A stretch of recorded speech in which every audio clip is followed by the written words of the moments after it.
Hi అండి అందరికీ. నేను ఇంట్లో పెసరపప్పు చారు చేద్దామని చెప్పి అయితే పెసర్లు అవన్నీ అయితే వేయించుకొని మిక్సీ జార్లో గిట్ట వేసుకొని ఒకసారి మిక్సీ పట్టేసుకొని తర్వాత అది కడిగేసుకొని ఇక కుక్కర్లో వేసేసుకొని పెట్టేసుకున్నాను. స్టవ్ మీద పెట్టేసుకున్నాక పప్పు సగం ఉడికిపోయాక నాకు గ్యాస్ అయితే అయిపోయిందనమాట. ఇక అసలు ఏం చేయాలని చెప్పి అసలు ఆలోచిస్తూ ఉంటే ఒక మంచి ఐడియా అయితే వచ్చిందనమాట. ఏమంటే రైస్ కుక్కర్ గుర్తొచ్చింది.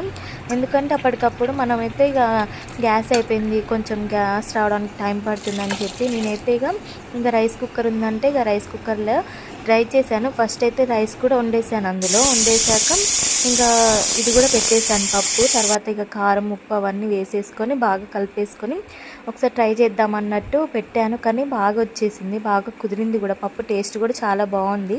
ఎప్పుడన్నా సడన్గా ఇంట్లో గ్యాస్ కిట్ అయిపోతే ఇలా ఒకసారి ట్రై చేయండి, తప్పకుండా వర్కౌట్ అవుతుంది. నేను తర్వాత లాస్ట్కి పాలు కూడా పెట్టేశాను. Thank you.